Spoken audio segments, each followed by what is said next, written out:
ಮಗ ಮತ್ತು ಸೊಸೆ ಸರಿಯಾಗಿ ನೋಡಿಕೊಳ್ಳುತ್ತಿಲ್ಲ ಎಂಬ ಆರೋಪದಿಂದ 3 ವಾರಗಳ ಮೊದಲು ಅಧಿಕಾರಿಗಳು ಮಗನ ಮನೆಗೆ ಸೇರಿಸಿದ್ದ ವೃದ್ಧ ಮಹಿಳೆ ಮತ್ತೆ ತಹಶೀಲ್ದಾರ್ ಕಚೇರಿಯ ಆವರಣದಲ್ಲಿ ಬಂದು ಕುಳಿತು ಸಂಜೆ ಎಸಿ ಆಗಮಿಸಿ ಸುದೀರ್ಘ ಮಾತುಕತೆ ನಡೆದ ಬಳಿಕ 1 ವಾರದೊಳಗೆ ಸಮಸ್ಯೆ ಇತ್ಯರ್ಥದ ಭರವಸೆ ದೊರೆತ ಕಾರಣ ವೃದ್ಧ ತಾಯಿ ಮನೆಗೆ ಹಿಂತಿರುಗಿದ ಘಟನೆ ನಡೆದಿದೆ. ಮಂಡಿಕೋಲು ಗ್ರಾಮದ ಕಲ್ಲಡ್ಕ ಪೆರಾಜಿಯ ಶೇಷಮ್ಮ ಎಂಬವರು ತಹಶೀಲ್ದಾರರಿಗೆ ಮಗ ನನ್ನನ್ನ ನೋಡಿಕೊಳ್ಳುತ್ತಿಲ್ಲ ಎಂದು ಕಳೆದ 3 ವಾರಗಳ ಮೊದಲು ದೂರು ನೀಡಿದ್ರು. ಅಲ್ಲದೆ ಸಾಮಾಜಿಕ ಕಾರ್ಯಕರ್ತೆ ಸರಸ್ವತಿ ಕಾಮತ್ ಅವರು ಕೂಡ ಈ ಸಮಸ್ಯೆಯ ಕುರಿತು ತಹಶೀಲ್ದಾರ್ ಅವರ ಗಮನಕ್ಕೆ ತಂದಿದ್ರು. ದೂರು ಸ್ವೀಕರಿಸಿದ ತಹಶೀಲ್ದಾರ್ ಜಿ ಮಂಜುನಾಥ್ ಅಧಿಕಾರಿಗಳು ಹಾಗೂ ಶೇಷಮ್ಮರ 3 ಪುತ್ರಿಯರಿದ್ದು ತಾಲೂಕು ಕಚೇರಿಯಲ್ಲಿ ಸಮಾಲೋಚನೆ ನಡೆಸಿ ಶೇಷಮ್ಮರನ್ನ ಕರೆದುಕೊಂಡು ತಹಶೀಲ್ದಾರ್ ನೇತೃತ್ವದ ತಂಡ ಮಂಡಿಕೋಲು ಕಲ್ಲಡ್ಕ ಪೆರಾಜಿಯ ಅವರ ಮನೆಗೆ ತೆರಳಿ ಅಲ್ಲಿ ಬಿಟ್ಟು ಬಂದಿದ್ರು. ಅಲ್ಲಿ ಶೇಷಮ್ಮರ ಮಗ ಸೊಸೆ ಇದ್ದು ಸುದೀರ್ಘ ಸಮಾಲೋಚನೆ ನಡೆಸಿ ಸಮಸ್ಯೆಗೆ ಒಂದು ಹಂತವನ್ನು ತಂದು ಈ 3 ಸಹೋದರಿಯರಿಗೂ ತಿಳುವಳಿಕೆಯ ಮಾತುಗಳನ್ನಾಡಿ ಅವರ ಆರೈಕೆ ಮಾಡಲು ಮದುವೆಯಾಗಿರುವ 3 ಹೆಣ್ಣು ಮಕ್ಕಳು ಮನೆಯಲ್ಲೇ ಒಬ್ಬರಂತೆ ಇದ್ದು ನೋಡಿಕೊಳ್ಳುವುದಾಗಿ ತಹಶೀಲ್ದಾರ್ ಎದುರು ಹೇಳಿ ಆ ಮೂಲಕ ಕೌಟುಂಬಿಕ ವಿವಾದವೊಂದನ್ನು ಸಮಾಲೋಚನೆ ನಡೆಸಿ ಇತ್ಯರ್ಥಪಡಿಸುವಲ್ಲಿ ತಹಶೀಲ್ದಾರ್ ನೇತೃತ್ವದ ತಂಡ ಯಶಸ್ವಿಯಾಗಿತ್ತು. ಜೂನ್ 20ರಂದು ಬೆಳಗ್ಗೆ ಮತ್ತೆ ಶೇಷಮ್ಮ ಹಾಗೂ 3 ಪುತ್ರಿಯರು ಸುಳ್ಯ ತಹಶೀಲ್ದಾರ್ ಕಚೇರಿಯ ಆವರಣದಲ್ಲಿ ಬಂದು ಕುಳಿತಿದ್ದು ಈ ಸಂದರ್ಭ ಮೊದಲು ಪಂಚಾಯಿತಿಗೆಯಲ್ಲಿ ನಿಂತಿದ್ದ ಸಾಮಾಜಿಕ ಕಾರ್ಯಕರ್ತೆ ಸರಸ್ವತಿ ಕಾಮತ್ ರವರು ಅವರಿಗೆ ಸಾಥ್ ನೀಡಿದ್ದಾರೆ. ಈ ವೇಳೆ ಸುದ್ದಿಯೊಂದಿಗೆ ಮಾತನಾಡಿದ ಶೇಷಮ್ಮರವರು ಅಧಿಕಾರಿಗಳು ನನ್ನನ್ನು ಮಗನ ಮನೆಯಲ್ಲಿ ಬಿಟ್ಟು ಬಂದ ಬಳಿಕ ಮಾರನೆಯ ದಿನದಿಂದಲೇ ನನಗೆ ಅನಾವಶ್ಯಕ ತೊಂದರೆಯನ್ನ ನೀಡ್ತಾ ಇದ್ದಾರೆ. ಅಲ್ಲದೆ ನನ್ನನ್ನು ಸರಿಯಾಗಿ ಆರೈಕೆ ಮಾಡುತ್ತಿಲ್ಲ. ನನ್ನ ಮಗಳು ನನ್ನೊಂದಿಗೆ ಇದ್ದರೂ ಆಕೆ ಅವರ ಮಕ್ಕಳನ್ನು ಶಾಲೆಗೆ ಮುಂತಾದ ಕಡೆಗೆ ಕರೆದುಕೊಂಡು ಹೋಗುವ ಸನ್ನಿವೇಶಗಳು ಇರುತ್ತವೆ. ಈ ಸಂದರ್ಭದಲ್ಲಿ ನನ್ನ ಮಗ ಮತ್ತು ಸೊಸೆ ನನ್ನನ್ನು ಮನೆಯ ಒಳಗಡೆ ಬಿಟ್ಟು ಹೊರಭಾಗದಿಂದ ಬೀಗ ಹಾಕಿ ಹೋಗುತ್ತಿದ್ದಾರೆ. ಅಲ್ಲದೆ ಸಮಯಕ್ಕೆ ಸರಿಯಾಗಿ ಊಟವನ್ನು ಕೂಡ ಕೊಡುತ್ತಿಲ್ಲ ಎಂದರು.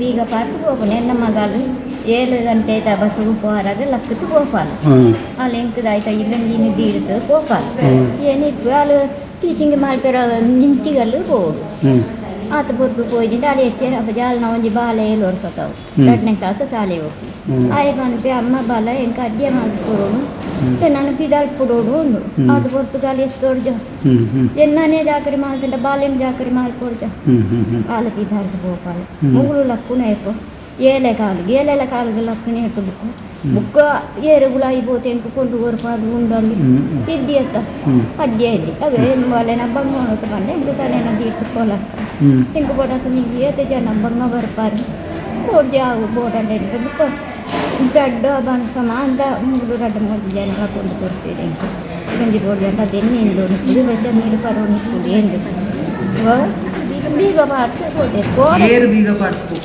ಮಗೆ ಮರ್ಮಲು ಅತ್ತೆ పోయినాను ఇత్తనానే ఉండే రాగలేదాల కార్యక్రమం ఇస్తుంటే వస్తారే పోకు నాని అనప్పటే జింకలించినల్లే ಪಿದಾಯ್ದು ಬೀಗ ಎರಡನೆಲ್ಲ ಬತ್ತು ಪಾತ್ರೆನ ಬಂಡ ಕಿಡಿಕೆಡ್ದು ಕಿಡಿಕೆನ ಓಪನ್ ಉಂಡ ಕಿಡಿಕೆ ಓಪನ್ ಎನ್ನ ಕಂಡಾನೆ ಎನ್ನ ಪರ್ದಿ ಹತ್ತಿತ್ತೇರು ಅದರಲ್ಲಿತ್ತವನು ಹತ್ತಿರ ಹತ್ತಿ ಎದುರು ಬೀಗ ಮಾಡ್ತಂದ್ರೆ ಎನ್ನರ್ಕೋನ ಉಳ್ಳೆತ್ತಿ ಅಲ್ಲಿ ಬೀಗ ಮಾಡ್ತಾನೆ ನಾ ಗೋಡೆ ಬತ್ತೂರು ಎಂಕು ಒತ್ತಿದ್ದಿ ಅಕ್ಕಿ ಇದ್ದೀರು ಅಲ್ಲಿ ಬೀಗ ಎನ್ನಟ ಪಿದಾಯಿ ಉಂಟು ತುಪ್ಪ ಅಂತ ಇರ್ತದೆ ಅಲ್ಲಿ ಇರ್ತು ಪರೆ ಅನ್ನನಾದ್ರೂ ಆಗ್ತಿರ್ತಿಲ್ಲ ಏನು ಆಡಿ ಹೋಗ್ತೈತಿ ಬುಕ್ಕದಾನೆ ಮಾಡ್ಕೊಂಡು ಎಂಟು ಬುಕ್ಕಳ ಅಂತ ಏನು ಬೆಚ್ಚ ನೀರು ಮಲ್ಲಿ ವೀಕ್ ಹೋಪಾಲು ಬೆಚ್ಚ ನೀರು ಬೋಡಂತ ಪರವಂದು ಬೋರ್ಜಿ ಅಂತ ಏನು ಹೋಗ್ತೇನೆ ನಾನು ಇರ್ಬೋದು ಇಲ್ಲಡಿ ಅಂಟು ಏನನ್ನು ಹೊರಲು ಹೋಗುವಂತ ಇಕ್ಕೋದು ಎನ್ನೆಲ್ಲ ಇದು ಕೊಯ್ನಿ ಮಧ್ಯಾಹ್ನದ ಇನ್ನೊಂದು ನಿಂಬಲ್ಲಿ ಕಷ್ಟ ದೂರ ರೋಲಕೊಂಡ್ರಿ ಅಂದ್ರೆ ಅಲ್ಲಿ ಪೋವಾರ ಬಂಗ ಹಾಕೊಂಡು ಎಂಟು ಸಣ್ಣ ಗಂಜಿ ಹಾಕೊಂಡು ಸೇರಿದ್ರು ಅಗ್ಲು ಕೋಡೆ ತಗೊಂಬರಂಡ ಅಲ್ಲಿ ಬೆಚ್ಚ ಮಾಡ್ತಾರೆ ಗ್ಯಾಸ್ ಓದ್ತವ್ರ ಹುಡುಕ್ತಿದ್ದೇವೆ ಐನು ನೀರು ಹಾಕಿದ್ವಿ ಏನೋ ಬಾತ್ರೂಮ್ ಡಬ್ಬಿ ಇಡ್ತೀವಿ ಅದಕ್ಕೆ ಆಮೇಲೆ ಬಿಡ್ಕೊಂಡು ಹಾಕಿದ್ವಿ ಕಜಿಪು ಸರಿಯಾದ ಇದ್ದಿ ಕಜಿಪು ಇದು ಪೇರ್ಕೊಂಡ್ರೆ ಹೋಗಲ್ಲ ಅಂತ ಕಜಿಪು ದೇತುಂಟು ಬರ್ಪುನ ಬಟ್ರೆ ಕಚ್ಕೊಂಡ್ರಪಾಲು ಪೇರ್ಕೊಂಡ್ರಪಾಲು ಅಂಡ ಆ ಬಟ್ರೆ ಎಲ್ಲ ಹಿಂಗೆಲ್ಲ ಭಾರಿ ಎಡ್ಡೆಟ್ಟಿತ್ತು ಆರೆ ಬಂತೀರಿ ಎಣ್ಣಾಡಿ ಬಲೆ ಏನು ಆರೆ ಬೋಡನೆ ದಾಲ್ಚೇನು ಬೋಡಲ್ಲ ಏನು ಕೊರುವೆ ಮಧ್ಯಾಹ್ನ ಪೋರಾಗ ಅಲ್ಲಿ ಕೂರ್ಸೋತಿದ್ಯಾ ತನ್ನ ಮಧ್ಯಾಹ್ನ ಕೊರುವೆರ ಮಧ್ಯಾಹ್ನ ಪೋರ ಜನ ಬೋಡತ್ತ ಅಂತ ಎಂಚ ಬರ್ತಾರೆ ಎಂಚ ಬರ್ತಾರೆ ಏರ್ಲೆತ ಬರ್ತಾನೆ ಮತ್ತೆ ನಾ ಮೂಜಿ ಮಗಳ ಅಡಿಪಿಲ್ಲ ಒಂಜಿ ಮರಣ ಇಲ್ಲ ಈಗ ದಾಲ ಮುಡ್ಜ ಎಡ್ಡೆ ಅನ್ನ ಒಂಜಿ ಸೊರ ಎತ್ತಣಿತು ಉಂಡಲ್ಲ.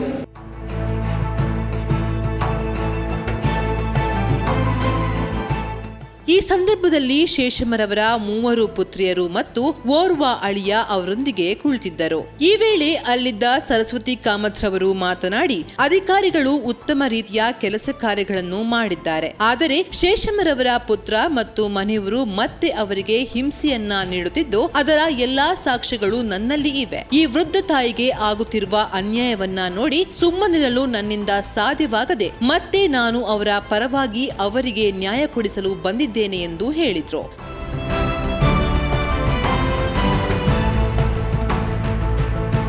ತಹಶೀಲ್ದಾರ್ಗೆ ನನ್ನ ಪ್ರಯತ್ನ ಎಲ್ಲ ಮಾಡಿದ್ದೇನೆ ಮೇಡಮ್ ಅಂತ ಹೇಳಿದ್ರು. ಸರ್ ನಾವೇನು ಮಾಡ್ಬೋದು ಇನ್ನು ಅಂತ ಹೇಳುವಾಗ ನೀವು ಇನ್ನು ಎ ಸಿ ಅವರ ಹತ್ರ ಹೋಗಬೇಕು, ಅವರನ್ನು ಅವರ ಕಡೆಯಿಂದ ಅಪ್ಲಿಕೇಶನ್ ಮಾಡಿಕೊಂಡು ಹೋಗಬೇಕು ಅಂತ ಹೇಳುವಾಗ ನಾನು ನಿನ್ನೆ ಎ ಸಿ ಅವರಿಗೆ ಖುದ್ದಾಗಿ ಇವರು ಹೇಳಿದ್ರು ನನ್ನನ್ನು ಎ ಸಿ ಅವ್ರ ಹತ್ರ ಕರ್ಕೊಂಡು ಹೋಗಿ ಅಂತ ಹೇಳಿದ್ರು. ನೀವು ಕರ್ಕೊಂಡು ಹೋಗಿ 1 ದಿವಸ ನನ್ನಗೋಸ್ಕರ ಸ್ಪೆಂಡ್ ಮಾಡಿ ಸಮಯ. ಅದಕ್ಕೆ ನಾವು ಎ ಸಿ ಅವರಿಗೆ ಎಲ್ಲ ರೆಕಾರ್ಡ್ ಸಮೇತವನ್ನು ನಾನು ಕಳಿಸುವಾಗ ಇಲ್ಲಿವರೆಗೆ ಆದ ವ್ಯವಸ್ಥೆ ಕರೆಕ್ಟ್ ಇದೆ, ಇನ್ನು ನಾನು ಮಾಡಬೇಕಲ್ಲ ಅವರು ಒಪ್ಪಿಕೊಂಡ್ರು. ಅವರು ಪಾಪ ಒಳ್ಳೆಯ ಅಧಿಕಾರಿ. ಅವರು ಹೇಳಿದರು ಇವತ್ತು ನಾನಿಲ್ಲ, 5 ಗಂಟೆಗೆ ಇದ್ದಾರೆ ಅಂತ ಯಾರೋ ಹೇಳಿದಾಗ ನಾನು ಹೋಗಬೇಕು ಅಂತಿದ್ದೆ, ಇವತ್ತು ನಾನಿಲ್ಲ, ನಾಳೆ ಸುಳ್ಯಕ್ಕೆ ನನಗೆ ಕೋರ್ಟ್ ಇದೆ, ನಾನು ನಾಳೆ ಬರ್ತೇನೆ ಅಂತ ಹೇಳಿದ್ರು. ಆಗ ಅಜ್ಜಿ ಹೇಳಿದ್ರು ನಾವು ನಾಳೆ ಹೋಗುವ ಅಂತ ಫೋನಲ್ಲಿ ಮಾತಾಡಿ. ನಾನು ಹೇಳಿದ್ರು ಅವರು ಬರ್ತೇನೆ, ಒಂದು ಬೆಡ್ ರಿಡನ್ ಪೇಷಂಟ್ ಬರ್ತೇನೆ ಅಂತ ಹೇಳುವಾಗ ನಾನು ಬರಲಿ, ನನ್ನ ಸಮಯವನ್ನು ಅವರಿಗಾದ ಇದು ಮಾಡದಿದ್ದರೆ ನಾನೊಂದು ಮನುಷ್ಯ ಅಂತ ನನಗೆ ಅನಿಸಲಿಲ್ಲ. ಅದಕ್ಕೋಸ್ಕರ ನಾನು ಅವರು ಬಂದಾಗ ನಾನು ಬಂದೆ. ಈಗ ಬಂದಿದ್ದಾರೆ. ಈಗ ಎ ಸಿ ಅವರು ಏನಾಯಿತು ಅಂತಂದರೆ ಎ ಸಿ ಅವರಿಗೆ ತುರ್ತು ಏನೋ ಇದರ DC ಮೀಟಿಂಗ್. ನಾನು ಹೇಳಿದಾಗಲ್ಲ ಈಗ ಇವರನ್ನು ನಾನು ಏನಂತ ಉತ್ತರ ಕೊಡಲಿ ಇವರಿಗೆ. ಇವರು ನೋಡಿ ನಡ್ಕೊಂಡು ಹೋಗಿ ಒಂದು ಟಾಯ್ಲೆಟಿಗೆ ಹೋಗ್ಲಿಕ್ಕೆ ಆಗ್ತದೆ, ಒಂದು ನಡ್ಕೊಂಡು ಹೋಗಿ ಇದು ಮಾಡ್ಲಿಕ್ಕೆ ಆಗ್ತದೆ, ನಾಳೆ ಬರ್ತೇನೆ. ನಾನು ಹೇಳಿದ್ರು ಈಗ 3-4 ಹೆಣ್ಮಕ್ಳು ಸಹ ಬಂದು ಇಲ್ಲಿ ಕುತ್ಕೊಂಡಿದ್ದಾರೆ. ಯಾಕಂದರೆ ತಾಯಿಗೆ ಒಂದು ಸಪೋರ್ಟ್, ಒಂದು ಮೋರಲ್ ಬೆಂಬಲವನ್ನು ಕೊಡ್ತಾ ಇದ್ದಾರೆ. ಈಗ ನಾನು ಪ್ರತಿದಿನ ಅವರು ರಜೆ ಮಾಡ್ಕೊಂಡು ಬರ್ಲಿಕ್ಕೆ ಆಗ್ತದ? ಅವರಿಗೆ ಜೀವನ ಇರ್ತದಲ್ಲ. ಅವರಿಗೆ ಚಿನ್ನ ಬೇಡ, ದುಡ್ಡು ಬೇಡ, ಏನು ಬೇಡ, ಪ್ರೀತಿ ಮತ್ತು ತಿನ್ನಲಿಕ್ಕೆ ಒಂದು ಆ ಹೊತ್ತು ತಿನ್ನಲಿಕ್ಕೆ ಒಂದು ಚಿಕ್ಕ ಊಟ ಬೇಕಾಗುವಂಥದ್ದು. ನಾನು ಮತ್ತೊಂದು ಯೋಚನೆ ಮಾಡ್ತೇನೆ, ನಾನು ಯಾರ ಪರವಾಗಿಲ್ಲ, ಆ ಹುಡುಗನಿಗೂ ಸಹ ಅವನಿಗೆ ಸಿಗುವ ರೈಟ್ ಅವನಿಗೇ ಸಿಗಬೇಕು.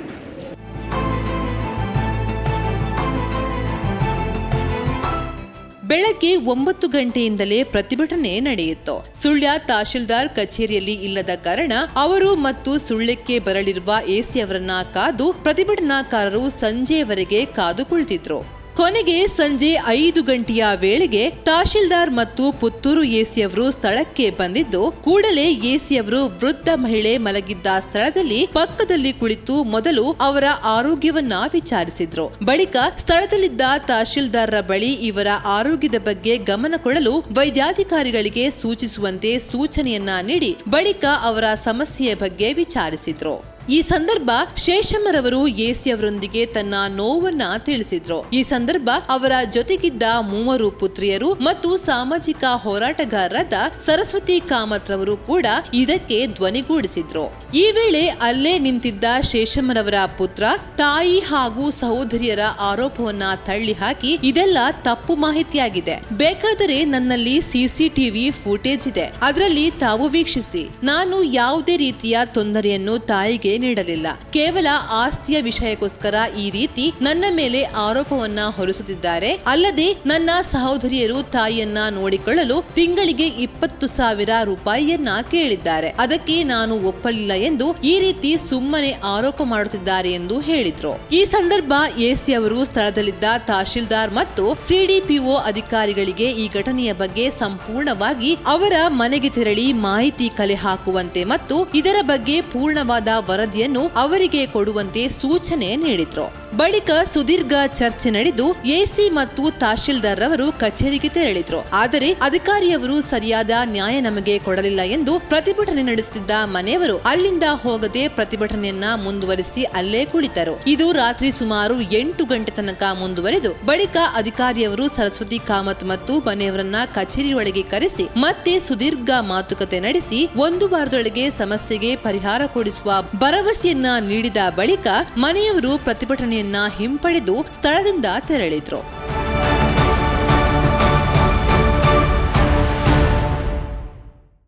ಸೊ ಇವತ್ತಿನ ದಿನ ನಮ್ಮ ತಾಲೂಕು ಕಚೇರಿಗೆ ಶೇಷಮ್ಮ ಮೇಡಮ್ ಅಂತ ಒಬ್ಬಳು ಲೇಡಿ ಬಂದಿದ್ದರು. ಅವರೊಂದಿಗೆ ಅವರ ಮಗಳು, ಅವರ ಮಗ ಮತ್ತು ಇತರ ಜನರು ಕೂಡ ಬಂದು, ಕೆಲವು ಸಾಮಾಜಿಕ ಕೆಲಸಗಾರರು ಕೂಡ ಬಂದಿದ್ದರು. ಸೊ ಅದರಲ್ಲಿ ಅವರು ಸುಮಾರು ಒಂದು 65-70 ವರ್ಷ ಇರಬಹುದು ಅಮ್ಮನಿಗೆ. ಸೊ ಅದರಲ್ಲಿ ಸ್ವಲ್ಪ ಕುಟುಂಬ ಒಳಗೆ ಸೌಹಾರ್ದ ಇಲ್ಲ, ಪ್ರೀತಿ ಇಲ್ಲ, ಮತ್ತು ಅವರಿಗೆ ಅವರ ಮನೆಯಿಂದನೇ ಎಬ್ಬಿಸುವಂಥದ್ದು ತೆಗೆಸುವಂಥದ್ದು ಕೆಲಸ ಆಗ್ತಾ ಉಂಟು ಅಂತ ನಮಗೆ ಕಂಡು ಬಂದಿತ್ತು. ಸೊ ಅದರಲ್ಲಿ ತಹಸೀಲ್ದಾರ್ ಆಲ್ರೆಡಿ ಆ ಪ್ರಕರಣದಲ್ಲಿ ಸ್ವಲ್ಪ ಸೆಟಲ್ಮೆಂಟ್ ಮಾಡೋಕ್ಕೆ ಪ್ರಯತ್ನ ಪಟ್ಕೊಂಡಿದ್ದಾರೆ ಆಲ್ರೆಡಿ. ಬಟ್ ಆದರೂ ಸಹ ಅದು ಪ್ರಾಬ್ಲಮ್ ಈಸ್ ಸ್ಟಿಲ್ ಪರ್ಸಿಸ್ಟಿಂಗ್. ಅದು ಸೊಲ್ಯೂಷನ್, ಒಂದು ಶಾಶ್ವತ ಪರಿಹಾರ ಸಿಗಲಿಲ್ಲ ಅಂತ ನಮಗೆ ಬಂದಿತ್ತು. ಸೊ AC ಕಚೇರಿಯಲ್ಲಿ ನಮ್ಮ ಹಿರಿಯ ನಾಗರಿಕರ ಕಾನೂನು ಪ್ರಕಾರ ಒಂದು ಪ್ರಕರಣ ಈಗ ರಿಜಿಸ್ಟರ್ ಆಗಿದೆ. ಸೊ ಅದರಲ್ಲಿ ನನ್ನ AC ಕಚೇರಿ ಟ್ರಿಬ್ಯುನಲ್, ನ್ಯಾಯಮಂಡಳಿಯಾಗಿರ್ತೀವಿ. ಸೊ ಅದರಲ್ಲಿ ಈಗ ನಾವೇ ಮುಂದಿನ ನೋಟಿಸ್ ಕೊಟ್ಟು ಅವರು ಎಲ್ಲ ಪಾರ್ಟಿಗೆ ಅಲ್ಲಿ ನಮ್ಮ ಕೋರ್ಟ್ಗೆ ಕರೆದು ಅದರ ಬಗ್ಗೆ ವಿಚಾರಿಸ್ತೀವಿ. ಮತ್ತು ನಮ್ಮ ಸ್ಟಾಫಿಗೆ, ಸರ್ಕಾರಿ ಸಿಬ್ಬಂದಿಗೆ, ಸರ್ಕಾರಿ ಅಧಿಕಾರಿಯಿಂದ ಬೇರೆ ಬೇರೆ ನಮಗೆ ರಿಪೋರ್ಟ್ ಪಡಿಬೇಕಾಗುತ್ತೆ. ಅದೇ ಕೂಡ ನಾವೇ ಸೂಕ್ತ ಆದೇಶವನ್ನು ಆಲ್ರೆಡಿ ಮೌಖಿಕವಾಗಿ ನಿರ್ದೇಶನವನ್ನು ಇಶ್ಯೂ ಆಗಿದೆ. ನಾಳೆ ಒಳಗೆ ನಾವೇ ರಿಟರ್ನ್ ಆದೇಶವನ್ನು ಕೊಡ್ತೀವಿ. ಅದ್ರ ಪ್ರಕಾರ ರಿಪೋರ್ಟ್ ಬಂದ ಕೂಡಲೇ ಮತ್ತು ಹಿಯರಿಂಗ್ ಆದ ಕೂಡಲೇ ಆರ್ಡರ್ ಮಾಡಿಸ್ತೀವಿ. ಓಕೆ, ಈಗ ಅಜ್ಜಿಗೆ ಒಂದು ನ್ಯಾಯ ಸಿಗ್ಬೋದು ಅಂತ ಹೇಳ್ತಿದ್ದೀರಿ? ನ್ಯಾಯ ಸಿಗುತ್ತೆ. ಸೊ ಅದಕ್ಕೆ ನ್ಯಾಯ ಸಿಗಲಿ ಅಂತಲೇ ಕಾನೂನು ನಮ್ಮ ಸರ್ಕಾರ ಮಾಡ್ಕೊಂಡಿದ್ದಾರೆ. ಸೊ ಅದು ಕಾನೂನು ಕಾಪಾಡುವಂಥದ್ದು ಜವಾಬ್ದಾರಿ ಮತ್ತು ಡ್ಯೂಟಿ ನಮ್ಮದು. ಸೊ ಅದೇ ನಾವೇ ಜವಾಬ್ದಾರಿಪೂರ್ವಕವಾಗಿ ಮಾಡಿಸ್ತೀವಿ. 1 ವಾರದೊಳಗೆ ನಾನು ಆರ್ಡ್ರ್ ಮಾಡ್ತೇನೆ ಅಂತ ಆ ನಂಬಿಕೆಯಲ್ಲಿ ನಾವು ಅವರನ್ನು ಇದು ಮಾಡಿದ್ದೇವೆ. ಯಾಕಂದರೆ ಈ ಅಮ್ಮನನ್ನು ನಾವು ಕರ್ಕೊಂಡು ಹೋಗ್ತಾ ಇದ್ದೀವಿ. ಒಂದು ವೇಳೆ 1 ವಾರದೊಳಗೆ ಆರ್ಡ್ರ್ ಆಗಿ ಅಮ್ಮನಿಗೆ ನ್ಯಾಯ ಸಿಗಲಿಲ್ಲ ಅಂತಂದರೆ ನಾವು ವಾಪಸ್ AC ಆಫೀಸಲ್ಲಿ ಹೋಗಿ ಮುಖಾಮುಖ ಕೂತ್ಕೊಳ್ಳುವಂಥ ವ್ಯವಸ್ಥೆ ಆಗ್ತದೆ. ಇದು ಮಾತ್ರ ಸತ್ಯ. ಯಾಕಂದರೆ ನಮಗೆ ಇದು ಸಮಾಜಕ್ಕೆ ಒಂದು ಪಾಠ ಆಗಬೇಕು ಅಂತ ಹೇಳುವ ರೀತಿಯಲ್ಲೇ ನಾವು ಮಾಡ್ತಾ ಇದ್ದೀವಿ. ಯಾಕಂದರೆ ಯಾವ ತಾಯಿಯಾಗಲಿ, ಯಾವ ತಂದೆಯಾಗಲಿ, ಯಾರು ತಂದೆ ತಾಯಿಯವರನ್ನು ನೋಡದ ರೀತಿಯಲ್ಲಿ ಆಗಬಾರ್ದು. ಸಾಮಾಜಿಕ ನ್ಯಾಯ ಹಿರಿಯ ನಾಗರಿಕೆ ಸಿಗಬೇಕು ಅಂತ ಹೇಳುವ ಉದ್ದೇಶದಲ್ಲಿ ನಾನು ಈ ಮಾಡಿದ್ದೇನೆ. AC ಅವರು ನೋಡೋಣ, ನಂಬಿಕೆ ಇದೆ, ನಂಬಿಕೆಗೆ ದ್ರೋಹ ಆಗಲಿಕ್ಕಿಲ್ಲ ಅಂತ ಹೇಳುವಂಥ ರೀತಿಯಲ್ಲಿ ಇವತ್ತು ನಾವು ಈ ಒಂದು ಕೂತ್ಕೊಂಡ ಧರಣಿಯನ್ನು ಸಾಧಾರಣ ಎಷ್ಟು ಗಂಟೆ ಆಯಿತು? 8 ಗಂಟೆ ರಾತ್ರಿಗೆ ನಾವು ಅವರು ನಮ್ಮನ್ನು ಕನ್ವಿನ್ಸ್ ಮಾಡಿದ್ದು. ಆ ಕನ್ವಿನ್ಸ್ಗೆ ನಾವು ಒಪ್ಕೊಂಡು ಮಾಡ್ತೇನೆ ಅಂತ ಹೇಳಿದ ಮೇಲೆ ಅವರೊಬ್ಬರು ಅಧಿಕಾರಿ ಇದ್ದಾರೆ, ಆದ ಕಾರಣ ನಾವು ಒಪ್ಪಿಕೊಂಡಿದ್ದೀವಿ. ನೋಡೋಣ ನೆಕ್ಸ್ಟ್. ಅಂದರೆ ಈಗ ಬೆಳಿಗ್ಗೆ ಎಷ್ಟು ಗಂಟೆಗೆ ಬಂದಿದ್ರಿ ನೀವು ಇಲ್ಲಿಗೆ? ನಾವು 9-9:30 ಬಂದು ಬೆಳಿಗ್ಗೆ 9 ಗಂಟೆದು ಬಂದೆ. ಅಂದರೆ ಇನ್ನು 1 ಗಂಟೆ ಆದರೆ 12 ಗಂಟೆ ಆಯಿತು. ಹೌದು, 12 ಗಂಟೆಯ ಒಂದು ಹೋರಾಟ ನಮ್ಮದು. ಇದು ಆ್ಯಕ್ಚುಲಿ ಹೇಗೆ ಅಂತ ಹೇಳಿದ್ರೆ ಅವರೇ ನಮ್ಮನ್ನು ಬರಲಿಕ್ಕೆ ಹೇಳಿದರು. ಮತ್ತೆ ಅವರಿಗೆ ತುರ್ತು ಮೀಟಿಂಗ್ ಇದ್ದ ಕಾರಣ ಅವರು ಹೋಗಿದ್ರು. ಅವ್ರು ಮರ್ತು ಬಿಟ್ಟಿದ್ರ ಏನು ಗೊತ್ತಿಲ್ಲ ನಮಗೆ. ಮತ್ತೆ ವಾಪಸ್ ಅವರಿಗೆ ಅದನ್ನು ಮನವರಿಕೆ ಮಾಡಿದೆ ನಾನು ಫೋನಲ್ಲಿ. ಸರ್ ನಾವು ಬರ್ತೇವೆ ಅಂತ ಹೇಳಿದ್ವಿ, ಕೊನೆ ಪಕ್ಷ ನಿಮಗೆ ನೆನಪಿರಲಿಲ್ಲ, ಅದೇನೋ DC ಅವರು ಕರೆದ ಕಾರಣ ಅವರು ಹೋಗಿದ್ದಾರೆ. ಇವತ್ತು ಅವ್ರದ್ದು ಕೋರ್ಟ್ ಇತ್ತು, ಆ್ಯಕ್ಚುಲಿ ಕೋರ್ಟ್ ಎಕ್ಸ್ಟೆಂಡ್ ಆಗಿದೆ. ಆದ ಕಾರಣ ಈಗ ನಾವು 9-9:30 ಬಂದಿದ್ದೇವೆ ಇಲ್ಲಿ. ಈಗ 8 ಗಂಟೆ ಆಯಿತು. ನಾವು ಇವಾಗ ನಮ್ಮ ಇದನ್ನು ಸ್ಟ್ರೈಕನ್ನು ಹಿಂದೆ ತಗೊಳ್ತಾ ಇದ್ದೇವೆ. ಮತ್ತೆ ಒಂದು ವೇಳೆ ಆಗಲಿಲ್ಲ ಅಂತಾದರೆ ಮತ್ತೆ ವಾಪಸ್ ಇದಕ್ಕಿಂತ ವಿಕೋಪಕ್ಕೆ ಹೋಗ್ತೇವೆ ನಾವು. ಯಾಕಂದರೆ ಊಟ ನೀರು ಕುಡಿಯದೆ ಇವತ್ತು ನಾವು ಊಟ ಮಾಡಿದ್ದೇವೆ, ಚಾಯ ಕುಡಿದೇವೆ. ಇನ್ನು ಮುಂದೆ ನಾವು ಮಾಡುವ ಹೋರಾಟದಲ್ಲಿ ನಾವು ನೀರು ಸಮೇತ ಕುಡಿಯೋದಿಲ್ಲ. ನೀರು ಕುಡಿಯದೆ ಅದು ಸಹ ನಾವು ಇನ್ನು ತಹಶೀಲ್ದಾರ್ ಆಫೀಸಲ್ಲಿ ಹೋಗಿದ್ದೆ. ಪಾಪ ತಹಶೀಲ್ದಾರ್ ಒಳ್ಳೆ ಕೆಲಸ ಮಾಡಿದರೆ, ನಮಗೆ ಸಪೋರ್ಟ್ ಮಾಡಿದ್ದಾರೆ. ಇನ್ನು ನಾವು AC ಆಫೀಸಲ್ಲಿ ಹೋಗಿ ಅಮರನಾಥ ಸತ್ಯಾಗ್ರಹವನ್ನು ಮಾಡುವಂಥ ವ್ಯವಸ್ಥೆ ಇದೆ. ನಾವು 5 ಜನ ಮಕ್ಕಳು, 4 ಜನ ಹೆಣ್ಣು ಮಕ್ಕಳು, ಒಬ್ಬ ಗಂಡು. ನಾನು ಕೊನೆಯವನಿಂದ ಮೊದಲನೇ. ಕೊನೆಯ ನನಗೊಬ್ಬಳು ತಂಗಿ ಇದ್ದಾಳೆ. 2020ರಲ್ಲಿ ಅಮ್ಮನಿಗೆ ಹುಷಾರಿಲ್ಲದಾಗ್ತದೆ. ಅವರನ್ನು ನಾವು KVJಲ್ಲಿ ಅಡ್ಮಿಟ್ ಮಾಡಿರ್ತೀವಿ. KVJಯಿಂದ ನೆಕ್ಸ್ಟ್ ಮಂಗಳೂರಿಗೆ ಕರ್ಕೊಂಡು ಹೋಗ್ತೇವೆ. ಗೆಣಪಾಯದಲ್ಲಿ ಟ್ರೀಟ್ಮೆಂಟ್ ಆಗ್ತದೆ. ಸ್ಪೈನಲ್ ಕಾರ್ಡ್ ಸರ್ಜರಿ ಆಗ್ತದೆ. D2 ಮತ್ತು D3 ಮೈನಸ್ ಆಗಿದೆ ಫುಲ್ಲು. ಅಲ್ಲಿಂದ ಅವರು ಬೆಡ್ ರಿಟರ್ನ್ ಆಗೇ ಬರ್ತಾರೆ. ಮತ್ತೆ ಸೊಂಟಕ್ಕಿಂತ ಪೂರ್ತಿ ಕೆಳಗಡೆ ಇದು ಸ್ವಾಧೀನ ಇರೋದಿಲ್ಲ ಅವರು. ಮೇಲ್ಗಡೆ ಎಲ್ಲ ಇರ್ತದೆ, ಮಾತುಕತೆ ಎಲ್ಲ ಇರ್ತದೆ. ಅಲ್ಲಿಂದ ಬಂದ ನಂತರ ಮನೆಯಲ್ಲಿ ನನ್ನ ತಂಗಿ ಮತ್ತು ನನ್ನ ವೈಫ್ ನೋಡ್ತಾ ಇರ್ತಾರೆ ಅವರೆಲ್ಲ. ಕೊನೆ ತಂಗಿ ಮದುವೆ ಆಗಿರೋದಿಲ್ಲ ಆಗಲಿ. ಅದಾದ ನಂತರ ಅವರಿಗೆ ಎಕ್ಯುಪ್ರೆಷರ್ ಚಿಕಿತ್ಸೆ ಮಾಡ್ತಾರೆ. ಅವರು ಎಕ್ಯುಪ್ರೆಷರ್ ಚಿಕಿತ್ಸೆ ಕೊಡ್ತಿದ್ದೆ, ಅವರು ತೀರ್ಕೊಳ್ತಾರೆ. ಅದಾದ ನಂತರ ನಾವು ಇದರ ಹತ್ರ ಪುತ್ತೂರಿಂದ ಸ್ವಲ್ಪ ಮುಂದೆ ಅಲ್ಲಿ ಆಯಿಲ್ ಮಸಾಜಿನ ಟ್ರೀಟ್ಮೆಂಟಿಗೆ ಹೋಗ್ತೇವೆ. ಅದನ್ನೊಂದು ಸುಮಾರು 1.5 ವರ್ಷ ಮಾಡ್ತೇವೆ ಅವರಿಗೆ ಆಯಿಲ್ ಮಸಾಜ್. ಅದಾದ ನಂತರ ಅಲ್ಲಿನೂ ನಮಗೆ ಆ ಮಟ್ಟದ ಗುಣಮಟ್ಟದ ಇದು ಸಿಗಲಿಲ್ಲ, ರಿಸಲ್ಟ್ ಸಿಗಲಿಲ್ಲ ಅಂತೇಳಿ ಇನ್ನೊಂದು ಆಯಿಲ್ ಮಸಾಜಿನವ್ರನ್ನ ನಾವು ಟ್ರೈ ಮಾಡ್ತೇವೆ. ಅದಕ್ಕಿಂತ ಮೊದಲು 2021ರಲ್ಲಿ ನಮ್ಮ ಇವಳಿಗೆ ಕೊನೆಯ ತಂಗಿಗೆ ಮದುವೆ ಆಗ್ತದೆ. ತುಡಿಕಾನಕ್ಕೆ ಮದುವೆ ಮಾಡಿ ಕೊಡ್ತೇವೆ. ಆ ಮದುವೆಗೆ ಬಂದ ಸಂದರ್ಭದಲ್ಲಿ ನಾನು ಡಿಸೆಂಬರ್ 25ನೇ ತಾರೀಕು ಮದುವೆ ಇರ್ತದೆ. ಡಿಸೆಂಬರ್ 22ನೇ ತಾರೀಕು ನನಗೆ ಆಕ್ಸಿಡೆಂಟ್ ಆಗ್ತದೆ. ನನ್ನ ಕಾಲು ಫ್ರ್ಯಾಕ್ಚರ್ ಆಗ್ತದೆ, ಕಾಲು ಕಟ್ಟಾಗ್ತದೆ ನಂದು. ನನ್ನ ಕಾಲು ಕಟ್ಟಾಗಿ KVJಲ್ಲಿ admit ಆಗ್ತೇನೆ.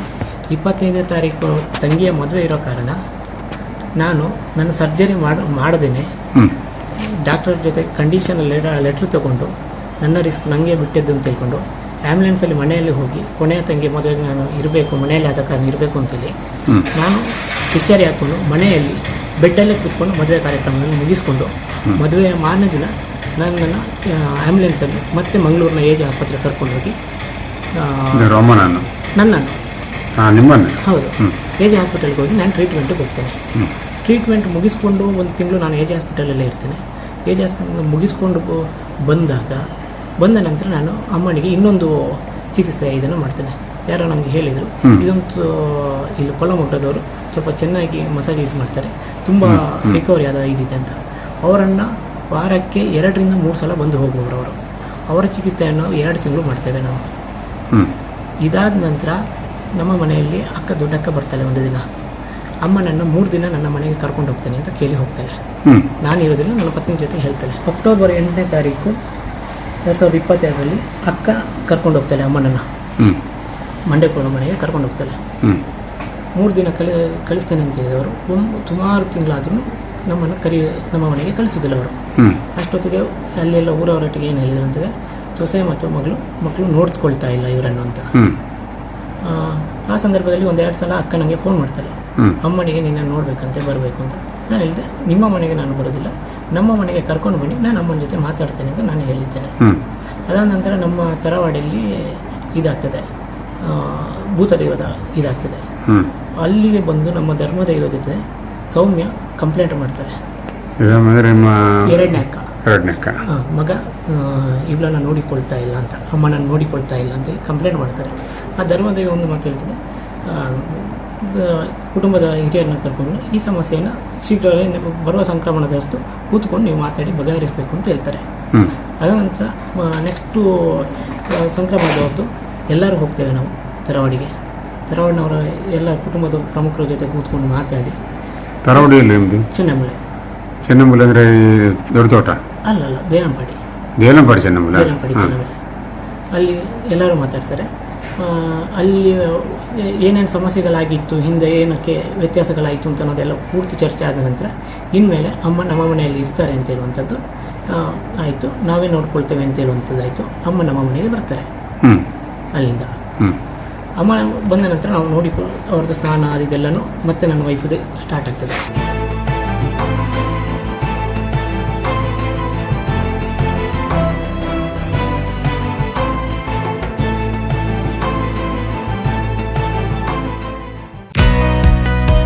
Karnataka agri garden nursery, Mogarpane, Halegate, Sullia. ನಮ್ಮಲ್ಲಿ ಉತ್ತಮ ತಳಿಯ ಹೈಬ್ರಿಡ್ ತೆಂಗಿನ ಗಿಡಗಳು ಹಾಗೂ ಉತ್ತಮ ತಳಿಯ ಅಡಿಕೆ ಗಿಡಗಳಾದ ಇಂಟರ್ ಮಂಗಳ, ಮೋಹಿತ್ ನಗರ, ಸೈಗಾವ್, ರತ್ನಗಿರಿ, ಸುಮಂಗಲ, ಊರಿನ ಮಂಗಳ ಹಾಗೂ ಗೇರು ತಳಿಗಳು ಮತ್ತು ಕಸಿ ಜಾಯಿಕಾಯಿ ಗಿಡಗಳು, ವಿವಿಧ ರೀತಿಯ ಹಣ್ಣಿನ ಗಿಡಗಳು, ಕಾಳು ಮೆಣಸಿನ ಕಸಿ ಗಿಡ, ಪಣಿಯೂರು 7 ಲಭ್ಯವಿದೆ ಹಾಗೂ ಶಾಂತಮಂಗಲ ಅಡಿಕೆ ಗಿಡಗಳು ಲಭ್ಯ. Karnataka agri garden nursery, Mogarpane, Halegate, Sullia. Contact 9048865019.